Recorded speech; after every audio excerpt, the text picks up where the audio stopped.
जब मैंने रिबॉर्न होने के बाद स्कूल की सबसे सुंदर लड़की को अपने दिल की बात बताई तो उसने मुझे तुरंत गले लगा लिया और कांपते हुए कहा, फांग युआन, मुझे तुम्हारी बहुत याद आई। तुम इतने दिनों से कहा थे। मैं सोच में पड़ गया कि आखिर उसने मेरा प्रपोजल इतनी आसानी से एक्सेप्ट कैसे कर लिया। तब मुझे याद आया कि अपनी पिछली जिंदगी में जब वो सड़क पर चलते हुए पूरी तरह बेखबर थी, तभी अचानक एक तेज रफ्तार से ट्रक बेकाबू होकर उसकी ओर बढ़ने लगा। जब तक उसे खतरे का एहसास हुआ तब तक बहुत देर हो चुकी थी। उसी समय मैंने उसे दूर हटा दिया और अगले ही पल मैं उस ट्रक की चपेट में आ गया। मेरा शरीर हवा में कई बार उछला, पता नहीं कितनी बार पलटा और धीरे धीरे मेरी आंखें बंद होने लगी। तब बाई मिंग मिंग चीख उठी, नहीं, ये सच नहीं हो सकता, तुम ऐसे नहीं मर सकते। अब जब मैं वापस रिबॉर्न हुआ तो मैंने अपने दोस्तों के कहने पर एक शर्त लगाई थी। उन्होंने कहा था कि अगर मैं कॉलेज की सबसे खूबसूरत लड़की को प्रपोज करके उसे अपनी गर्लफ्रेंड बना लूं तो वे मुझे 500 युआन देंगे। लेकिन उन्हें जरा भी अंदाजा नहीं था कि जैसे ही मैंने कॉलेज की क्वीन बाई मिंग मिंग को अपने दिल की बात कही, उसने बिना एक पल सोचे तुरंत मुझे हाँ कर दिया और अगले ही पल उसने मुझे कसकर गले लगा लिया। वो कांपती आवाज में बोली, फांग युआन, मुझे तुम्हारी बहुत याद आई। उसका यह बर्ताव देखकर सिर्फ मैं ही नहीं बल्कि मेरे साथ मेरी इज्जत का कचरा होते देखने आए मेरे सबसे अच्छे दोस्त और आसपास खड़े सभी स्टूडेंट्स भी हैरान रह गए। आखिर बाई मिंग मिंग हमारे कॉलेज की सबसे पॉपुलर लड़की थी। वो न जाने कितने लड़कों की ड्रीम गर्ल थी, लेकिन आज सिर्फ मेरे एक इजहार मोहब्बत के बाद वो मेरी गर्लफ्रेंड बन गई थी। ये बात निश्चित रूप से बहुत से लोगों को जलाने वाली थी। हालांकि मुझे दूसरों की परवाह नहीं थी। मैंने उसका हाथ पकड़ा और भीड़ से दूर एक शांत जगह पर ले गया। जब वहां सिर्फ हम दोनों रह गए तो मैंने देखा कि बाई मिंग मिंग लगातार मेरी तरफ देख रही थी। उसकी आंखों में अजीब सी नरमी और गहरा अपनापन था। उसे यादों में खोया देखकर पहले मैंने बात शुरू की। शायद हमें पहले एक दूसरे को थोड़ा और जान लेना चाहिए। मेरी बात सुनकर बाई मिंग मिंग कुछ पल के लिए रुक गई। फिर उसने धीमे स्वर में पूछा, क्या तुम मुझे पसंद नहीं करते? मैं घबरा गया और तुरंत उसका हाथ पकड़कर बोला, नहीं, ऐसी बात बिल्कुल भी नहीं है। मेरी हरकत देखकर वो मुस्कुरा दी और खुश होकर बोली, तो आज रात हम दोनों साथ में डिनर करते हैं। मैंने भी मुस्कुराकर सिर हिला दिया। उसे इतना खुश देखकर मेरे चेहरे पर भी मुस्कान आ गई। अब शाम को जब मैं अपने हॉस्टल लौटा और कमरे का दरवाजा खोला तो मेरा रूममेट मुस्कुराते हुए मेरे पास आया। मुझे अच्छी तरह पता था कि वो बस मुझसे कॉलेज क्वीन को पटाने का तरीका पूछना चाहता था। फिर उसने सुबह मुझसे जो शर्त लगाई थी उसके 500 युआन देते हुए पूछा, आखिर तुमने इतनी पॉपुलर लड़की को कैसे पटा लिया? क्या इसका राज हमें नहीं बताओगे? मैंने पैसे लेते हुए मुस्कुराकर कहा, जब सही समय आएगा तब सब बता दूंगा। उसने भी ज्यादा सवाल नहीं किए। फिर मैं अपने बिस्तर पर जाकर लेट गया और पूरे दिन जो हुआ उसके बारे में सोचने लगा। मैं जितना सोचता उतना ही मुझे बाई मिंग मिंग का बर्ताव अजीब लगता। पहले उसने कहा कि उसे मेरी बहुत याद आई। फिर वो मुझे गले लगाकर रो पड़ी। ऐसा लग रहा था जैसे हम बहुत पहले से एक दूसरे को जानते हो। अब रात होने पर मैं जैसा हमने सुबह डिसाइड किया था ठीक उसी रेस्टोरेंट में पहुंच गया, पर वहां बाई मिंग मिंग पहले से ही मेरा इंतजार कर रही थी। मैंने उसके पास जाकर हेलो बोला और उसके सामने वाली कुर्सी पर बैठ गया। उसने वेटर को बुलाया और बिना ज्यादा सोचे कुछ चीजें ऑर्डर कर दी और फिर मेरी तरफ देखकर पूछा, तुम्हें क्या खाना पसंद है? मैं मुस्कुराकर बोला, तुम जो खाओगी मैं भी वही खा लूंगा। ऑर्डर देने के बाद उसने मेरी ओर देखा और मुस्कुराते हुए पूछा, क्या मैं तुम्हें इतनी सुंदर लगती हूँ? क्योंकि मैं देख रही हूँ तुम काफी देर से मुझे ही देखे जा रहे हो। मैं शर्म से लाल हो गया और धीमी आवाज में बोला, तुम सचमुच बहुत खूबसूरत हो। आखिर तुम हमारे कॉलेज की क्वीन जो हो। मेरी बात सुनकर उसके गाल भी हल्के हल्के लाल हो गए। इसके बाद हम दोनों कॉलेज के मजेदार किस्सों पर बातें करने लगे, लेकिन हम दोनों में से किसी ने भी इस बात पर ध्यान नहीं दिया कि हमारे ठीक पास एक और इंसान बैठा था जो शुरू से हमें लगातार देख रहा था। जब मैं और बाई मिंग मिंग साथ में खाना खाकर बाहर आए तो उसने मुस्कुराते हुए कहा, तो फिर हम कल मिलते हैं। मैंने भी मुस्कुराकर जवाब दिया, हाँ ठीक है, कल मिलते हैं। उसे दूर जाते हुए देख मैं अब भी यकीन नहीं कर पा रहा था कि आज जो कुछ हुआ क्या वो सच था। कॉलेज की सबसे खूबसूरत लड़की बाई मिंग मिंग सचमुच मेरी गर्लफ्रेंड बन चुकी थी। अब वापस हॉस्टल लौटते समय मैं खुशी खुशी गुनगुनाता हुआ सड़क पर चल रहा था। तभी एक चौराहे पर अचानक मुझे एहसास हुआ कि कोई मेरा पीछा कर रहा है। मेरा दिल जोर से धड़कने लगा। क्या ये वही लोग हैं जिन्हें आज बाई मिंग मिंग नहीं मिली, इसलिए अब मेरे पीछे पड़े हैं? जितना सोचता उतना ही मुझे डर लग रहा था। मैंने तुरंत अपनी रफ्तार बढ़ा दी और जल्दी जल्दी हॉस्टल की ओर चलने लगा, क्योंकि अब मेरा बाहर रहना सेफ नहीं लग रहा था। लेकिन जैसे जैसे मैं तेज चलने लगा, मेरा पीछा करने वाला इंसान भी अपनी चाल तेज करने लगा और ये वही लड़की थी जो रेस्टोरेंट में हमें देख रही थी। उसी समय मुझे एक जाना पहचाना चेहरा दिखाई दिया। वो मेरा रूममेट लुआंग था। उसने मेरी ओर देखा और हैरानी से बोला, क्या हुआ? तुम्हारी हालत ऐसी क्यों है? मेरे कपड़े पसीने से पूरी तरह भीग चुके थे।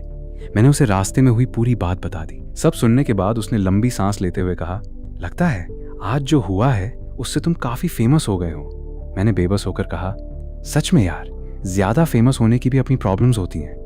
अगली सुबह जब मैं कॉलेज पहुंचा तो वहां काफी भीड़ थी। मैं भीड़ में से निकलते हुए आगे बढ़ा। तभी किसी ने जोर से आवाज लगाई, फांग युआन, मैं यहां हूं।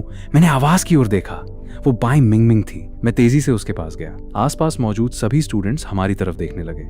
बाई मिंगमिंग ने बिना झिझक मेरा हाथ पकड़ लिया और मेरा हाथ थामे हुए मेरे साथ कॉलेज की ओर चल पड़ी।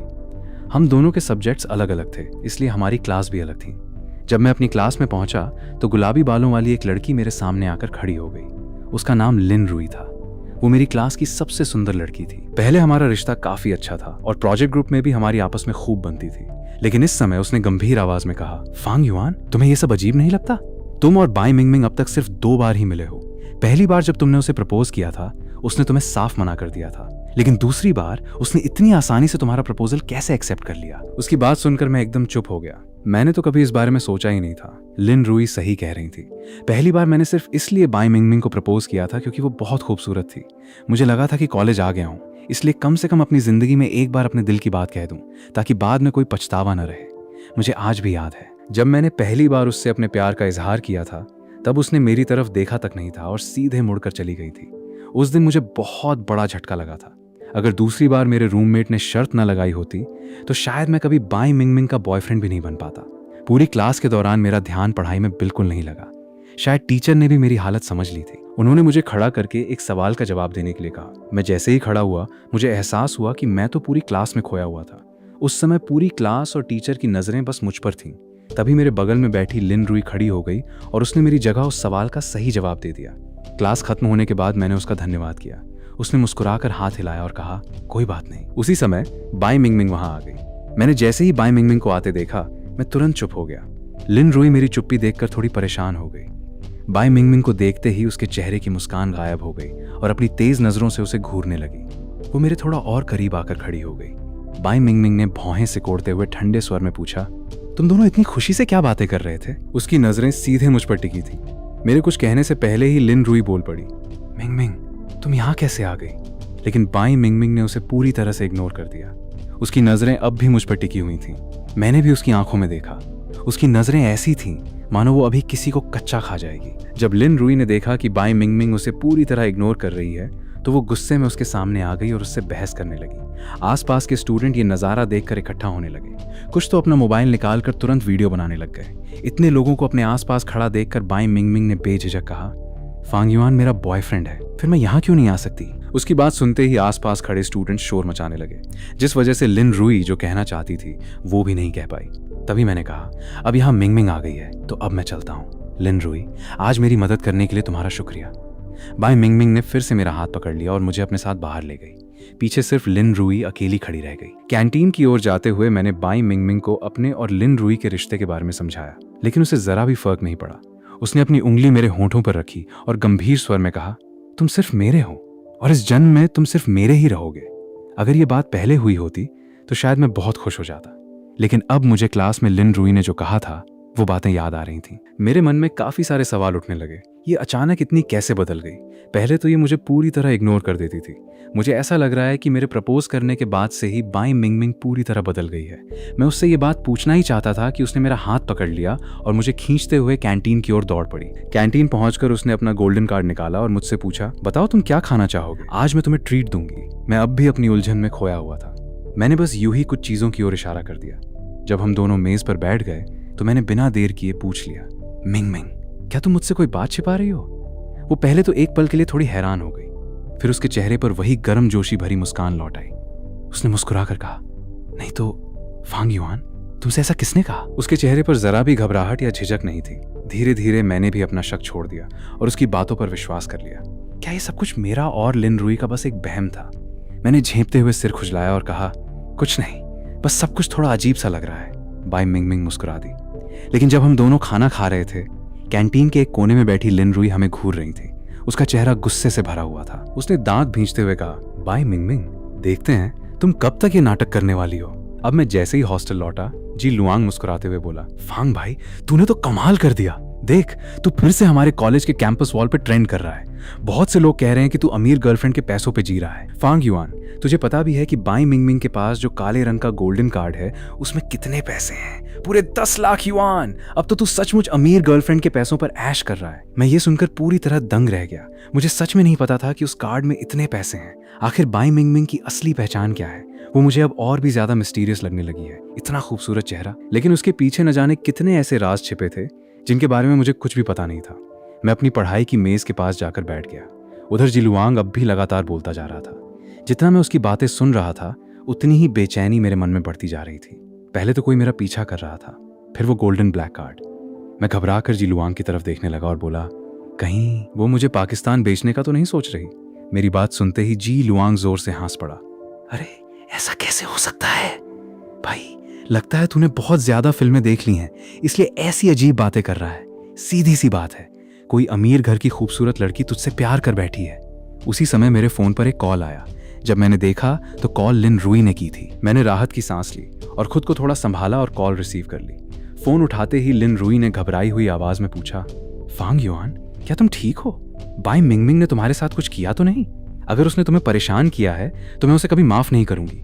मैंने राहत की सांस लेते हुए तुरंत कहा, चिंता मत करो, बाई मिंगमिंग ने मेरे साथ कुछ भी गलत नहीं किया। ये सुनकर लिन रुई ने भी राहत की सांस ली। फिर उसने पूछा, तो आज दोपहर मेरे साथ लाइब्रेरी चलोगे? हम दोनों मिड टर्म एग्जाम की तैयारी कर लेंगे। मैंने बिना सोचे तुरंत हाँ कर दी। आखिर अगर कोई पढ़ाई में मदद करने वाला मिल रहा था तो इससे बेहतर क्या हो सकता था। फोन रखने के बाद मुझे लगा कि मुझे इस बारे में बाई मिंगमिंग को बता देना चाहिए। आखिर अब हम दोनों एक साथ थे, ऐसी बात उसे बताना तो बनता था। मैंने उसे मैसेज भेज दिया, लेकिन बहुत देर तक इंतजार करने के बाद भी उसकी ओर से कोई जवाब नहीं आया। मैं थोड़ा घबरा गया, फिर खुद को समझाया शायद वो भी पढ़ाई में बिजी होगी, इसलिए अभी तक मेरा मैसेज नहीं देख पाई होगी। दोपहर में मैं और लिन रुई लाइब्रेरी पहुंचे। वो मेरे सामने बैठी थी, लेकिन पढ़ते पढ़ते उसकी नजर बार बार मेरी तरफ चली जाती। उसे शायद एहसास भी नहीं था कि मैं उसकी ओर बिल्कुल ध्यान नहीं दे रहा था। मैं पूरी तरह सवाल हल करने में डूब चुका था। जहां भी मुझे कोई सवाल समझ नहीं आता, लिन रुई बहुत आराम से मुझे समझा देती। देखते देखते शाम हो गई। सूरज ढलने के बाद मैं और लिन रुई अलग अलग अपने रास्ते चले गए। घर लौटते समय मैंने फिर से अपना फोन देखा, लेकिन बाई मिंगमिंग का अब भी कोई जवाब नहीं आया था। मेरा दिल तेजी से धड़कने लगा। क्या मिंगमिंग के साथ कुछ गलत हुआ है? वो अब तक मेरे मैसेज का जवाब क्यों नहीं दे रही? मैंने घबरा कर उसके दोस्तों से कांटेक्ट करने का सोचा, लेकिन तभी मुझे याद आया कि अपने ठंडे स्वभाव की वजह से वो ज्यादा लोगों से घुलती मिलती ही नहीं थी, तो उसके करीबी दोस्त भी बहुत कम थे। एक पल के लिए मुझे समझ ही नहीं आया कि आखिर मैं किससे पूछूं। पूरी रात मैं मोबाइल हाथ में लेकर बैठा रहा। पता नहीं कितना समय बीत गया। आखिरकार बाई मिंगमिंग का एक मैसेज आया, लेकिन पहले की तरह नहीं। इस बार उसने सिर्फ एक ठंडा सा शब्द भेजा। मैं हैरान रह गया। बाई मिंगमिंग को आखिर हुआ क्या है? क्या वो किसी बड़ी परेशानी में फंस गई है? अब अगली सुबह जब मैं कॉलेज पहुंचा तो मेरा मन बिल्कुल भी नहीं लग रहा था। पूरी रात ठीक से नींद नहीं आई थी, इसलिए मेरी आंखों के नीचे काले घेरे पड़ गए थे। मैं मन ही मन बार बार यही सोच रहा था, आखिर ऐसा क्यों हो रहा है? क्या मैं और बाई मिंगमिंग सचमुच एक कपल हैं? मुझे हमेशा ऐसा क्यों लगता है कि वो मुझसे कुछ छिपा रही है? मैं ब्रेकफास्ट लेने के लिए दुकान पर पहुंचा और कहा, भैया 2 स्टीम्ड बन दे दीजिए। उसी समय जी लुआंग हाथ में दूध लिए मेरे कंधे पर थपकी देते हुए बोला, भाई इतना परेशान मत हो, आज मैं तुझे खाना खिलाता हूँ, मूड अपने आप ठीक हो जाएगा। तभी बाई मिंगमिंग अपने हाथ में बेहद खूबसूरती से पैक किया हुआ नाश्ता लेकर मेरी ओर आती हुई दिखाई दी। मैं तुरंत उसके पास गया और पूछा, मिंगमिंग तुम्हें क्या हुआ है?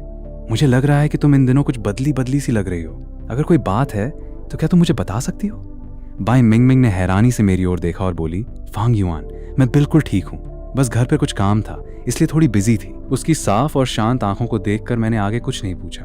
फिर उसने अपने हाथ में पकड़ा नाश्ता मेरी ओर बढ़ाते हुए कहा, मैं तुम्हारे लिए नाश्ता लाई हूं, चलो हम दोनों साथ में खाते हैं। ये देखकर जी लुआंग वहीं खड़ा का खड़ा रह गया। वो बेबस होकर बोला, तो मतलब मैं ही बेवकूफ हूं?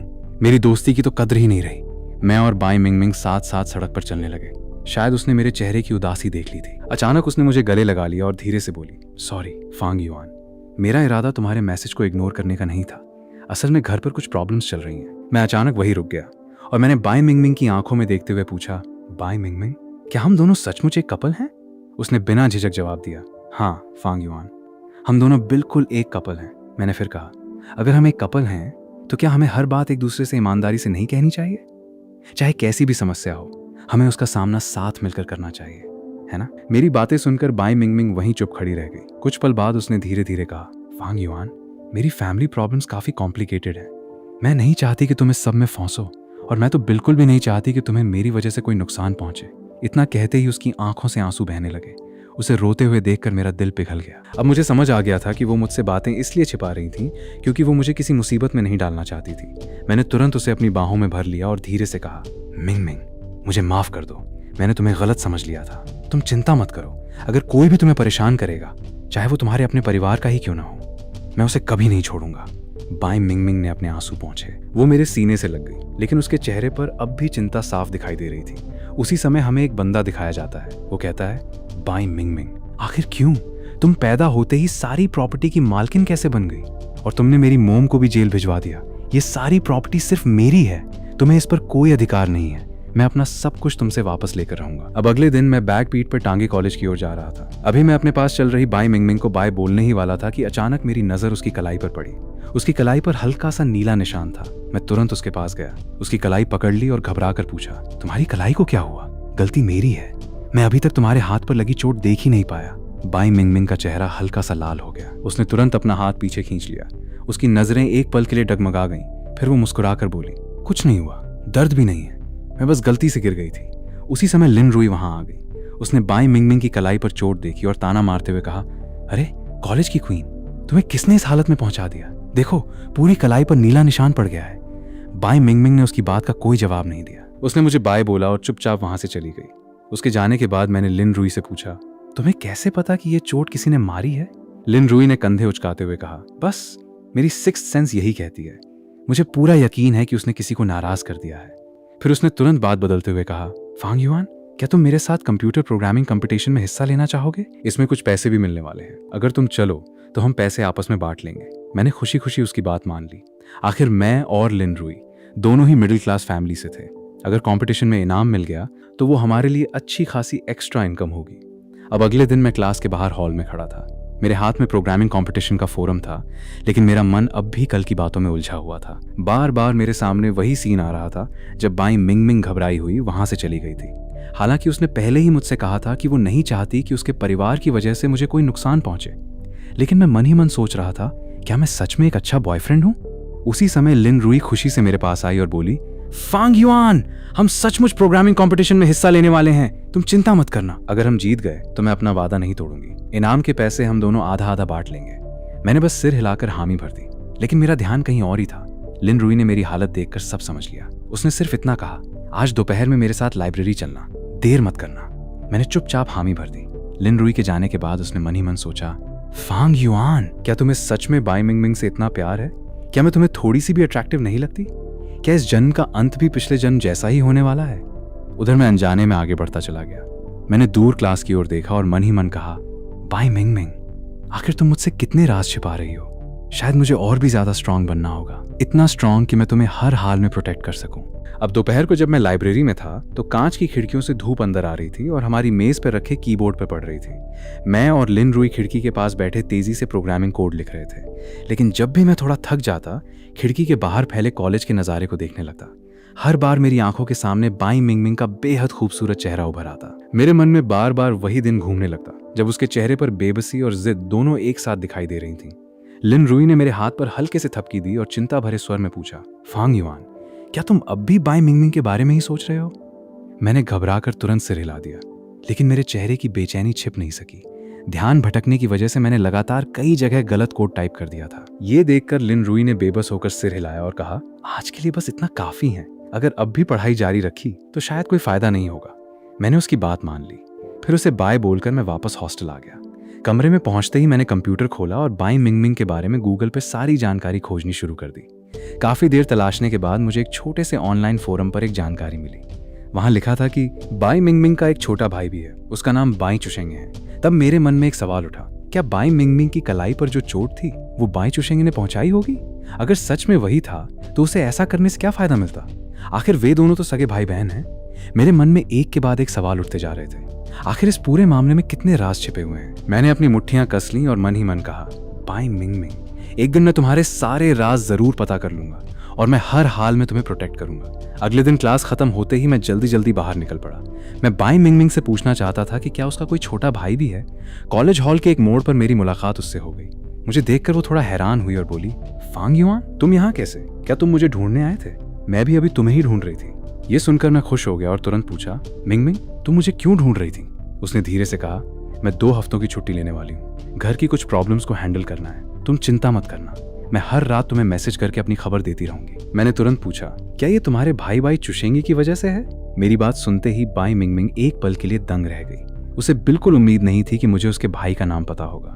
कुछ देर बाद उसने धीरे से कहा, हाँ वही है, वो मेरा भाई है, लेकिन वो मेरा सगा भाई नहीं है। ये कहानी बहुत लंबी है। जब मैं वापस कॉलेज आऊंगी तब तुम्हें सब बताऊंगी। अब मुझे जाना होगा। इतना कहकर बाई मिंगमिंग ने मुझे कसकर गले लगा लिया। मैं साफ महसूस कर सकता था कि वो मेरी कितनी परवाह करती है। जैसे उसे अचानक कुछ याद आया हो, उसने फिर कहा, तुम लिन रुई के साथ उस प्रोग्रामिंग कंपटीशन की अच्छे से तैयारी करना। वो कंपटीशन तुम्हारे लिए बहुत इंपॉर्टेंट है। मैं नहीं चाहती कि मेरी वजह से तुम इतना अच्छा मौका हाथ से जाने दो। मैंने तुरंत सिर हिलाया और कहा, मैं पूरी मेहनत से तैयारी करूंगा। ये सुनकर बाई मिंगमिंग अपना बैग लेकर कॉलेज से चली गई। मैं वहीं खड़ा उसे दूर जाते हुए देखता रहा। मन ही मन मैंने सोचा, मैं कंपटीशन में अपनी पूरी ताकत लगा दूंगा। अब लाइब्रेरी में धूप कांच की खिड़कियों से होकर मेज पर पड़ रही थी। मैं और लिन रुई खिड़की के पास बैठे लगातार कोड लिख रहे थे। लिन रुई मुझे देख रही थी। उसके चेहरे पर हैरानी साफ दिखाई दे रही थी। पहले वाला आलसी फांग युआन जैसे गायब हो चुका था। उसकी जगह अब एक मेहनती और पढ़ाई में पूरी तरह डूबा हुआ इंसान बैठा था। वो थोड़ा मेरी ओर झुककर बोली, फांग युआन, तुम तो काफी बदल गए हो। अचानक इतने मेहनती कैसे बन गए? मैंने उसकी हैरान नजर को देखकर शांत स्वर में कहा, ताकि हम कंपटीशन जीत जाएं और उस इनाम को जीत सकें। मैं तुम्हें मेरी वजह से हारते हुए नहीं देखना चाहता। ये सुनकर लिन रुई मुस्कुरा दी। फिर हम दोनों दोबारा लाइब्रेरी में बैठकर कोड लिखने लगे। मुझे महसूस हुआ कि पहले जिन बातों को मैं बिल्कुल नहीं समझ पाता था, वे अब धीरे धीरे मेरे दिमाग में साफ होती जा रही थी। जो सवाल पहले मेरे लिए मुश्किल थे, अब उन्हें देखते ही उसको हल करने का तरीका समझ में आने लगा था। इसके बाद आखिरकार प्रोग्रामिंग कंपटीशन का दिन आ गया। लिन रुई ने गंभीर चेहरे के साथ मेरी ओर देखा और पूछा, फांग युआन, क्या तुम तैयार हो? और घबराना मत, हमारी टीम वर्क पर भरोसा रखना। मैंने उसकी ओर कॉन्फिडेंट होकर देखा। फिर जैसे ही टीचर ने कंपटीशन शुरू होने की घोषणा की, मैं और लिन रुई तुरंत अपने अपने काम में लग गए। लिन रुई फ्रंट एंड डेवलपमेंट और टेस्टिंग की जिम्मेदारी संभाल रही थी और मैं बैक एंड की जांच करते हुए सिस्टम की कमियां खोज रहा था। कंपटीशन का नियम था कि जो टीम सबसे पहले इस ऐप की सुरक्षा खामियां ढूंढकर उन्हें ठीक कर देगी, वही विजेता बनेगी। समय धीरे धीरे खत्म हो रहा था। कुछ देर बाद मुझे हैरानी हुई कि इस ऐप में एक नहीं बल्कि 2 बड़ी कमियां थीं। मैंने तुरंत ये बात लिन रुई को बताई। वो आत्मविश्वास से बोली, तुम चिंता मत करो, अब जब हमने दोनों खामियां ढूंढ ली हैं तो मैं उन्हें जरूर ठीक कर दूंगी। समय धीरे धीरे बीतता गया। फिर आखिरकार लिन रुई ने पहले बग को सफलतापूर्वक ठीक कर दिया। वो इतनी कॉन्सेंट्रेट थी कि जोर से सांस लेने की भी हिम्मत नहीं कर रही थी। मैं उसके पास बैठा लगातार उसका हौसला बढ़ा रहा था। उसी समय एक दूसरी टीम खड़ी हुई और टीचर से बोली, हमने पहला बग ठीक कर दिया है। मैंने लिन रुई से कहा, कोई बात नहीं, चलो दूसरा बग भी ढूंढ लेते हैं। हम हार भी गए तो कोई अफसोस नहीं होगा। लिन रुई ने सिर हिलाया और फिर से तेजी से कीबोर्ड पर टाइप करने लगी। धीरे धीरे और भी टीमें उठकर अपने काम के पूरा होने की घोषणा करने लगी। कुछ ही देर में पूरे हॉल में सिर्फ मैं और लिन रुई ही बचे थे। सभी लोग हमारी ओर देखने लगे। उन्हें लग रहा था कि हम सिर्फ समय बर्बाद कर रहे हैं। आखिरकार लिन रुई ने आखिरी वर्ड टाइप किया। उसी समय टीचर ने अनाउंस किया कि टाइम अब खत्म हो गया है। मैंने उसके कंधे पर हाथ रखकर कहा, कोई बात नहीं, हमने अपनी पूरी कोशिश की, बस वही काफी है। अब वहां के स्पेशलिस्ट एक एक करके सभी टीमों के कोड देखने लगे। जब उन्होंने दूसरों का काम देखा तो उनके चेहरे पर कोई खास भाव नहीं था, लेकिन जैसे ही वे हमारी मेज तक पहुंचे और हमारा कोड देखा तो उनके चेहरे पर तुरंत खुशी छा गई। वे तुरंत बोले, बहुत बढ़िया, तुम लोगों ने अच्छा काम किया है। मुझे उम्मीद नहीं थी कि यहाँ इतने टैलेंटेड स्टूडेंट भी होंगे। इनका कोड काफी सिस्टमैटिक है, इसकी लॉजिक भी बहुत मजबूत है और पूरा कोड साफ तरीके से तैयार किया गया है। जब स्पेशलिस्ट ने घोषणा की कि पहला स्थान फांग युआन और लिन रुई को मिला है तो बाकी सभी प्रतियोगी नाराज हो गए। उन्होंने ऊंची आवाज में विरोध किया, पहला स्थान इन्हें ही क्यों मिला, जबकि हम लोगों ने पहले कोड लिखा था। मैं और लिन रुई भी कुछ पल के लिए दंग रह गए। हमने कभी सोचा भी नहीं था कि हम सचमुच प्रतियोगिता जीत जाएंगे। अब इसके बाद मेरे फोन पर किसी का कॉल आया। स्क्रीन पर देखा तो कॉल बाय मिंगमिंग की थी। मैंने तुरंत कॉल रिसीव कर ली। उसने मुझे हल्के लेकिन खुशी से भरे स्वर में कहा, बधाई हो फांग युआन, तुमने सच में कर दिखाया, तुम वाकई कमाल हो। जैसा मैंने सोचा था तुम बिल्कुल वैसे ही निकले। उसकी बातें सुनते ही मेरा चेहरा शर्म से लाल हो गया। गर्मी मेरे कानों तक पहुंच गई। मैं बस धीमे से बोला, तुम्हारा शुक्रिया। लेकिन उसी समय मेरे मन में लिन रुई का ख्याल आया। मैं सोचने लगा, क्या मुझे मिंगमिंग को उसके बारे में बता देना चाहिए? मैं कुछ पल तक झिझकता रहा। बात मेरे होंठों तक आई, लेकिन फिर मैंने उसे वहीं रोक लिया। न जाने क्यों मुझे हमेशा लगता था कि बाय मिंगमिंग और लिन रुई के बीच कोई अजीब सा रिश्ता है। उन दोनों का बर्ताव भी आपस में कुछ ठीक नहीं लगता। ऐसे में बेहतर होगा कि मैं ये बात नहीं बताऊं। बेकार में मिंगमिंग भी परेशान हो जाएगी। ये सोचकर मैंने बात बदल दी। हम दोनों कुछ देर कंपटीशन और दूसरी सब बातों पर बात करते रहे। फिर उसकी कॉल कट हो गई, लेकिन मुझे बिल्कुल भी पता नहीं था कि ठीक उसी समय दूसरी तरफ लिन रुई अपने हाथ में एक बैंक का कार्ड कसकर पकड़े हुए थी। जोर से पकड़ने की वजह से उसकी उंगलियां सफ़ेद पड़ गई थीं। उसकी आंखों से आंसू लगातार बह रहे थे और उसके पीले चेहरे से गिरते जा रहे थे। लेकिन इस बार उसके आंसू दुख के नहीं बल्कि खुशी के आंसू थे।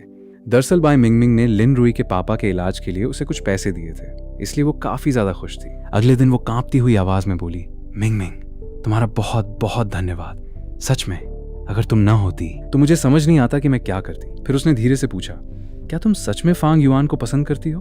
तब बाई मिंगमिंग ने धीरे धीरे कहा, शुरुआत में जब फांग युआन ने मेरी खातिर उस रोड एक्सीडेंट में अपनी जान दांव पर लगा दी थी तो मुझे उसके लिए बहुत गिल्टी फील होता था और मैं उसकी भरपाई करना चाहती थी। लेकिन बाद में मुझे एहसास हुआ कि फांग युआन सचमुच मुझसे सच्चा प्यार करता है। जब भी मैं दुखी होती हूँ वो मुझे दिलासा देता है, वो हमेशा मेरे साथ रहना चाहता है। धीरे धीरे मुझे भी महसूस हुआ कि मैं उससे प्यार करने लगी हूँ, और ये सिर्फ उस एक्सीडेंट की वजह से नहीं है। लिन रुई ने शांत स्वर में कहा, सच कहूँ बाई मिंगमिंग, कभी कभी मुझे तुमसे जलन होती है।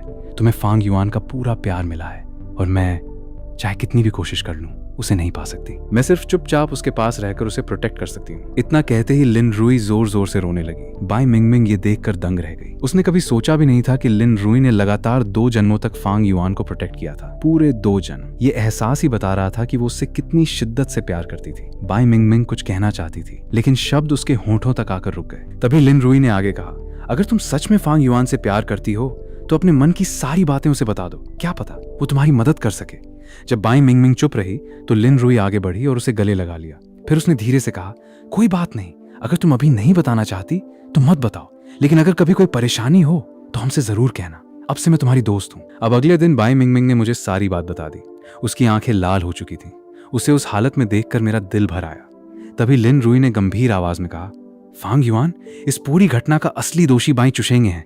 वो बाई परिवार की सारी प्रॉपर्टी हड़पना चाहता है, इसलिए वो किसी भी कीमत पर बाई मिंगमिंग को अपनी फैमिली से बाहर निकालना चाहता है। मैंने तुरंत अपनी मुट्ठियां भींच ली और गुस्से में बोला, उस कमीने बाई चुशेंगे को मैं कभी माफ नहीं करूंगा। उसकी हिम्मत कैसे हुई मेरी गर्लफ्रेंड के साथ ऐसा करने की?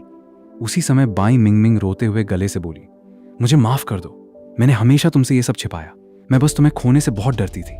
मैं दोबारा वैसा दर्द कभी नहीं सहना चाहती। मैंने उसे धीरे से अपनी बाहों में भर लिया और नरम आवाज में कहा, पगली, मैं तुमसे नाराज नहीं हूं, तुम चिंता मत करो। अब से मैं तुम्हें प्रोटेक्ट करूंगा और अब से तुम्हारी आंखों में कभी आंसू नहीं आने दूंगा। इसके बाद मैंने लिन रुई की ओर देखकर कहा, धन्यवाद लिन रुई, मुझे ये सब बताने के लिए तुम्हारा बहुत बहुत धन्यवाद। लिन रुई हल्के से मुस्कुरा दी। अब जब मुझे पूरी सच्चाई पता चल चुकी थी तो बाई मिंगमिंग को प्रोटेक्ट करने का मेरा इरादा पहले से भी अधिक मजबूत हो गया।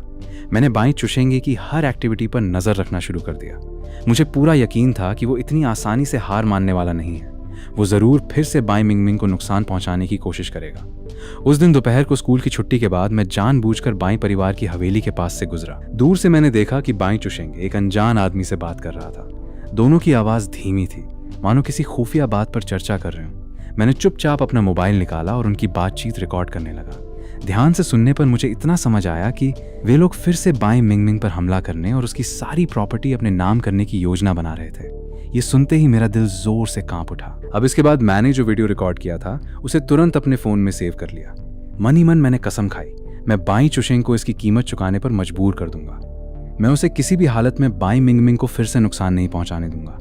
इसके बाद मैंने रिकॉर्ड किया हुआ वीडियो लिन रुई को भेज दिया और उससे सबूतों को सही तरीके से अरेंज करने में मदद मांगी। कुछ ही देर में उसका जवाब आ गया। उसने कहा कि वो जल्द से जल्द सारे सबूत अरेंज कर देगी। साथ ही उसने मुझे ये भी बताया कि बाई मिंगमिंग के पास बाई चुशेंगे द्वारा प्रॉपर्टी में किए गए घोटाले के कुछ सुराग मौजूद हैं। हमने तय किया कि हम दोनों मिलकर सारे सबूत इकट्ठा करेंगे और हर हाल में बाई चुशेंगे को जेल भिजवाएंगे। रात होने पर मैं बाई मिंगमिंग से मिला। मैंने उसके सामने वो वीडियो चलाकर दिखाया। वीडियो देखते ही उसका चेहरा एकदम पीला पड़ गया। उसका पूरा शरीर कांपने लगा। उसकी आंखों में डर साफ दिखाई दे रहा था। मैंने तुरंत उसे कसकर अपनी बाहों में भर लिया और धीरे से कहा, मिंगमिंग, डरने की जरूरत नहीं है, मैं हूं ना, और रुई भी हमारे साथ है। हम दोनों मिलकर सारे सबूत इकट्ठा करेंगे और बाई चुशेंगे को जेल भिजवा देंगे। उसके बाद वो कभी तुम्हें नुकसान नहीं पहुंचा पाएगा। बाई मिंगमिंग ने हल्के से सिर हिलाया। वो धीरे धीरे मेरे सीने से लग गई। उसकी आंखों से आंसू लगातार बहते जा रहे थे। उसी समय बाई परिवार के मेंशन में बाई चुशेंगे हाथ में रेड वाइन का ग्लास लिए मुस्कुरा रहा था। वो बोला, प्यारी बहन, बहुत जल्द तुम्हारी सारी प्रॉपर्टी मेरी होने वाली है। चाहे तुम्हें कितनी भी मार्शल आर्ट आती हो, उससे कोई फर्क नहीं पड़ेगा। मैंने जो लोग भेजे हैं उनका सामना तुम कभी नहीं कर पाओगी। अब अगले कुछ दिनों तक मैं जी लुआंग, लिन रुई और बाई मिंगमिंग सब ने आपस में काम बांट लिया। हमारा एक ही टारगेट था, बाई चुशेंगे के सभी अपराधों के सबूत इकट्ठा करना। लिन रुई बाई चुशेंगे की संपत्ति से जुड़े सबूत और दस्तावेज जुटाने की जिम्मेदारी संभाल रही थी। वहीं बाई मिंगमिंग उसके सामने नॉर्मल होने का नाटक कर रही थी और मौका मिलते ही उसकी बातचीत की रिकॉर्डिंग इकट्ठा कर रही थी। उस दिन दोपहर में बाई परिवार की सौतेली माँ ने बाई मिंगमिंग से कहा कि उसके पिता उसे कंपनी में बुला रहे हैं और कुछ जरूरी बात करनी है। लेकिन कंपनी जाते समय रास्ते में कुछ अनजान लोग उसका रास्ता रोक कर खड़े हो गए। ये वही लोग थे जिन्हें बाई चुशेंगे ने भेजा था। बाई मिंगमिंग ने उन्हें देखकर ठंडे स्वर में कहा, लगता है तुम्हें बाई चुशेंगे ने भेजा है। मेरे पिता का नाम लेकर मुझे यहाँ बुलाना भी उसी की चाल थी, है ना? उनमें से एक आदमी हंसते हुए बोला, तुम्हें पता चल भी गया तो क्या तुम अकेले हम सबका मुकाबला कर पाओगी? तभी एक गुंडा आगे बढ़ा। उसी समय एक आवाज गूंजी, किसने कहा कि वो अकेली है? मैं और जी लुआंग सामने आ गए। मैंने उनकी ओर देखते हुए कहा, अभी तुम लोगों ने जो कुछ भी कहा है वो सब मैंने रिकॉर्ड कर लिया है और पुलिस भी रास्ते में ही है। ये सुनते ही उन गुंडों के चेहरे का रंग उड़ गया। उनमें से एक घबरा कर बोला, डरने की क्या बात है, यंग मास्टर बाई हमें पक्का बचा लेंगे। मैंने शांत स्वर में कहा, बेटा तुम लोग बहुत बड़ी गलतफहमी में हो, वो खुद ही अब अपने आप को नहीं बचा पाएगा, तो तुम्हारे बचने का तो सवाल ही नहीं उठता।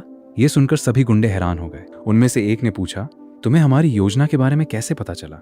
हमारी योजना तो बिल्कुल बेदाग थी, किसी को इसकी भनक तक नहीं लगनी चाहिए थी। मैंने उनकी ओर देखते हुए अपने गुस्से को दबाया और कहा, इस दुनिया में ऐसा कोई राज नहीं है जो हमेशा छिपा रह सकता है। अब इसके बाद रात के अंधेरे में अपनी आलीशान हवेली में बाई चुशेंगे अकेला बैठा था। उसका चेहरा तूफान से पहले के काले बादलों की तरह उदास और गुस्से से भरा हुआ था। जब उसे पता चला कि उसका प्लान एक बार फिर बाई मिंगमिंग ने नाकाम कर दिया है, तो उसने जोर से मेज पर मुक्का मारा। उसकी आंखों में गुस्सा और नफरत साफ दिखाई दे रही थी। वो कमीनी बाई मिंगमिंग बार बार मेरे प्लान्स के बीच में आ जाती हैं। इतना कहकर वो अचानक खड़ा हो गया। उसके मन में अब सिर्फ एक ही विचार था, यहां से भाग निकलना। उसने जल्दी जल्दी कुछ सामान समेटा और तेज कदमों से हवेली के मैं गेट की ओर बढ़ गया। रात के अंधेरे में उसका दिल जोर जोर से धड़क रहा था, मानो हर कदम समय के साथ दौड़ लगा रहा हो। लेकिन जैसे ही उसने हवेली से बाहर कदम रखा, दो परछाइयां दोनों ओर से बिजली की तरह उसकी तरफ झपटी। बाई चुशेंगे घबराकर चिल्लाया, तुम लोग यहाँ कैसे आ गए? डर के मारे उसकी आंखें फैल गईं और उसकी आवाज भी कांपने लगी। मैंने गंभीर आवाज में कहा, भाई चुशेंगे, तुम्हारी योजना नाकाम हो चुकी है। क्या तुम अब भी यहाँ से भागने का सपना देख रहे हो? अब बिना विरोध किए चुपचाप सरेंडर कर दो। बाई मिंगमिंग ने पूरी गंभीरता से उसकी ओर देखते हुए कहा, क्या तुम भूल गए कि स्कूल में हमें क्या सिखाया गया था? कानून तोड़ना और अपराध करना गलत है। तुमने कॉलेज तक पढ़ाई की है, अब बेहतर होगा कि जेल जाकर खुद को सुधारो। बाई चुशेंगे ने दांत भींच लिए। उसने गुस्से से बाई मिंगमिंग की ओर घूरते हुए कहा, बाई मिंगमिंग रुको, जब मैं बाहर आऊंगा तब तुम्हें इसका अंजाम जरूर भुगतना पड़ेगा। तब बाई मिंगमिंग ने शांत लेकिन गंभीर आवाज में कहा, तुम अब कभी जेल से बाहर नहीं आ पाओगे। हो सकता है इंसाफ मिलने में देर हो जाए, पर तुम्हें सजा जरूर मिलेगी। मैंने भी तुरंत कहा, तुमने जो भी अपराध किए हैं उन सब के सबूत मैं पहले ही पुलिस को सौंप चुका हूं। इसके बाद हमने रिकॉर्डिंग और बाकी सभी सबूत पुलिस को सौंप दिए। पुलिस ने जांच करने के बाद कहा कि इतने सबूत उसे जेल पहुंचाने के लिए काफी हैं। बाई चुशेंगे के खिलाफ कानून के अनुसार कार्रवाई की जाएगी। ये सुनते ही हम सब ने राहत की सांस ली। ऐसा लगा जैसे हमारे दिलों पर रखा एक बहुत बड़ा बोझ आखिरकार उतर गया हो। बाई चुशेंगे की गिरफ्तारी के बाद बाई मिंगमिंग ने भी अपने मन का सारा डर छोड़ दिया। वो पहले से कहीं ज्यादा खुलकर मुस्कुराने लगी। अब वो पहले जैसी ठंडी और हर बात पर सतर्क रहने वाली लड़की नहीं रही थी। रिबॉर्न होने के शुरुआती दिनों में हर समय डरी सहमी रहने वाली बाई मिंगमिंग अब बदल चुकी थी। एक दोपहर वो खुद मेरे पास आई। उसने मेरा हाथ थाम लिया और मुस्कुराते हुए कहा, फांग युआन, तुम्हारा शुक्रिया। अगर तुम नहीं होते तो शायद आज भी मैं डर के साए में जी रही होती और कभी भी बाई चुशेंगे की गिरफ्त से बाहर नहीं निकल पाती। मैंने मुस्कुराते हुए उसके सिर पर हल्के से हाथ फेरा और कहा, पगली, तुम्हारी रक्षा करना मेरा फर्ज है। अब से हम उन बुरी यादों का जिक्र नहीं करेंगे, हम बस साथ रहेंगे और खुशी से अपनी जिंदगी जिएंगे। उसने जोर से सिर हिलाया। उसके चेहरे पर खिली मुस्कान सूरज की रोशनी से भी ज्यादा चमक रही थी। अब धीरे धीरे लिन रुई के घर की प्रॉब्लम्स भी सुलझने लगी। कई सालों से उसके दिल पर रखा भारी बोझ आखिरकार हल्का हो गया। उसके पिता की तबीयत भी इलाज के बाद धीरे धीरे सुधरने लगी। अब उनके चेहरे पर पहले से कहीं ज्यादा चमक लौट आई थी। लिन रुई को भी अब रात रात भर चिंता में जागना नहीं पड़ता था। उस दिन दोपहर के भोजन के समय उसने पहले ही कैंटीन में सीट बुक कर ली। फिर मुस्कुराते हुए उसने मुझे और बाई मिंगमिंग को साथ खाना खाने के लिए बुलाया। आज उसकी आंखों से सारी उदासी गायब हो चुकी थी। खाने की मेज पर बैठते ही लिन रुई ने अपने सामने रखा पानी का ग्लास उठाया। उसने सच्चे मन से बाई मिंगमिंग की ओर देखा और ईमानदारी से कहा, मिंगमिंग, पहले गलती मेरी थी। मैं अपनी जलन में अंधी हो गई थी। मुझे हमेशा लगता था कि तुम हर बात में मुझसे बेहतर हो। इसी वजह से मैं तुम्हें देखकर बहुत ज्यादा जलती थी। मैंने कई बार ऐसी बातें भी की जिनसे तुम्हें ठेस पहुंची। मैं सच में तुमसे माफी मांगती हूँ। बाई मिंगमिंग ने हल्की सी मुस्कान के साथ अपना ग्लास उठाया। उसने धीरे से अपना ग्लास लिन रुई के ग्लास से टकराया और कोमल आवाज में कहा, कोई बात नहीं, हर इंसान से कभी ना कभी गलती हो जाती है, जो बीत गया उसे वहीं छोड़ देते हैं। आज से हम दोनों अच्छे दोस्त हैं। मैं दोनों को एक दूसरे की तरफ मुस्कुराते हुए देखता रहा। मेरा दिल खुशी से भर गया। मैंने कभी सोचा भी नहीं था कि जो दो लड़कियां कभी एक दूसरे की सबसे बड़ी दुश्मन थीं, वे एक दिन अपने सारे गिले शिकवे भुलाकर एक दूसरे की सच्ची दोस्त बन जाएंगी। अब अगले दिन प्रोग्रामिंग कंपटीशन की पुरस्कार राशि आखिरकार मिल गई। मैंने उस पतले से लिफाफे को कसकर पकड़ रखा था। खुशी के मारे मेरी उंगलियां भी हल्की हल्की कांप रही थीं।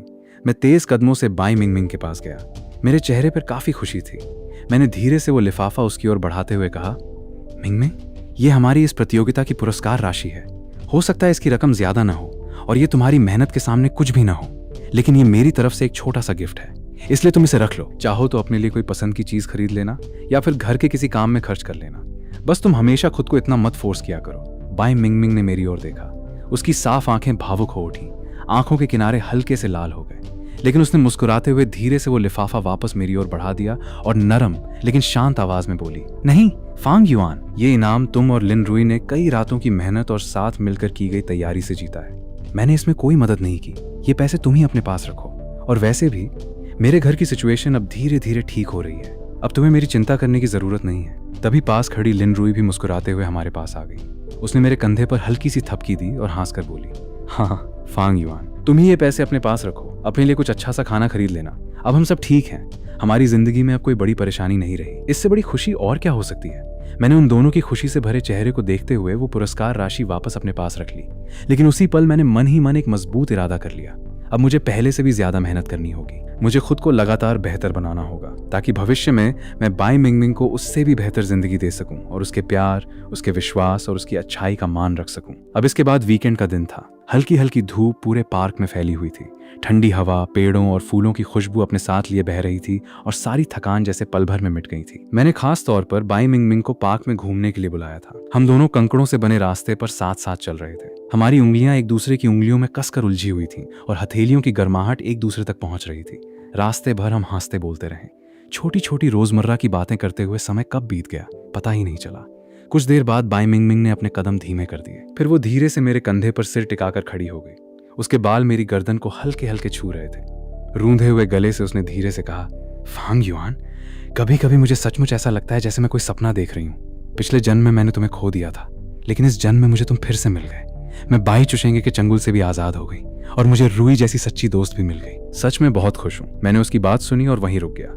फिर मैंने उसका हाथ अपने दोनों हाथों में थाम लिया।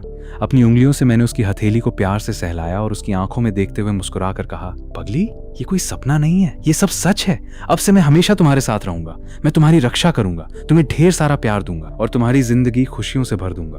मैं तुम्हें फिर कभी दुखी नहीं होने दूंगा और कभी भी तुम्हें मुझसे दूर नहीं होने दूंगा। अब ठीक उसी समय बाई मिंगमिंग के पापा का फोन आया। बाई मिंगमिंग ने स्क्रीन की ओर देखा तो उसके चेहरे पर हल्की सी उदासी छा गई। मैंने उसका हाथ थाम लिया और मुस्कुराते हुए कहा, घबराओ मत, फोन उठाओ, मैं यहीं हूं। उसने धीरे से कॉल रिसीव की। फोन के दूसरी ओर से उसके पापा की भारी और गंभीर आवाज सुनाई दी, मिंगमिंग, मुझे बाई चुशेंगे वाली पूरी घटना के बारे में पता चल गया है। इस बार पूरी गलती उसी की थी। उसने मेरी बेटी के साथ इतना कुछ किया और मुझे इसकी जरा भी भनक नहीं लगी। ये मेरी सबसे बड़ी गलती थी। मुझे माफ कर दो बेटी। इतने वर्षों तक मैंने तुम्हें गलत समझा, लेकिन अब से कोई भी तुम्हारी जगह कभी नहीं ले सकता। इतना सुनते ही बाई मिंगमिंग की आंखों से आंसू बहने लगे। उधर उसके पिता ने उसकी सिसकियां सुन ली और घबरा कर पूछा, बेटी क्या हुआ, तुम रो क्यों रही हो? क्या किसी ने तुम्हें फिर से परेशान किया है? मुझे बताओ, तुम्हारा पापा तुम्हारे लिए हर हाल में खड़ा रहेगा। अपने पिता की बातें सुनकर बाई मिंगमिंग का दिल भर आया।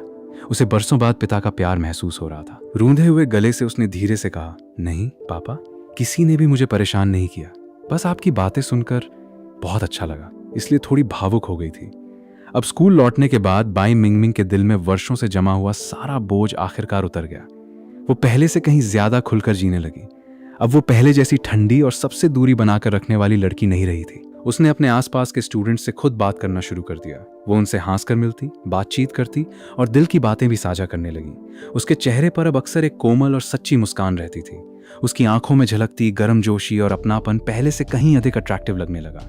धीरे धीरे सभी स्टूडेंट्स उसके बर्ताव से काफी प्रभावित होने लगे। अब वे सिर्फ उसकी खूबसूरती की वजह से नहीं, बल्कि उसके दयालु और जिंदा दिल इंसान होने की वजह से भी उसे पसंद करने लगे।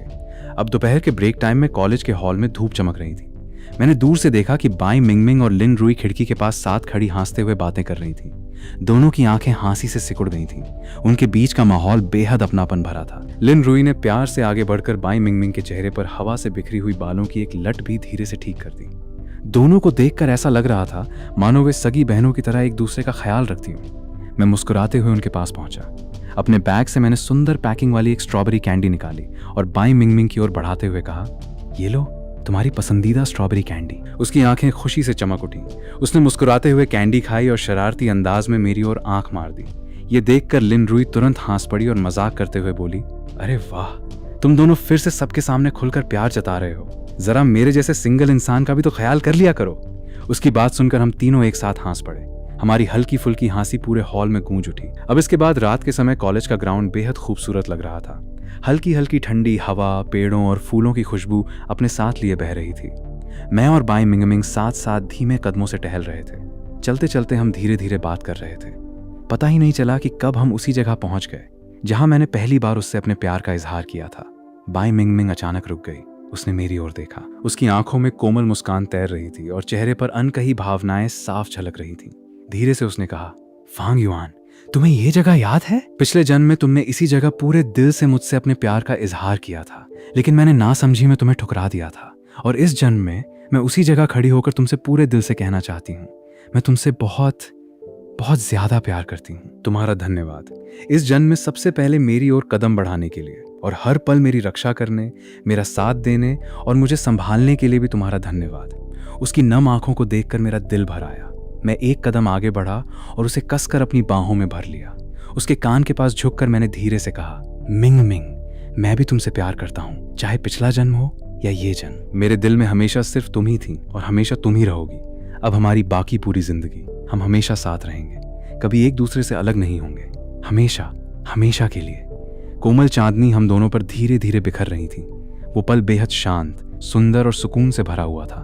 पिछले जन्म की सारी अधूरी इच्छाएं, सारे पछतावे और सारी कसक इस जन्म में आकर आखिरकार पूरी हो चुकी थी।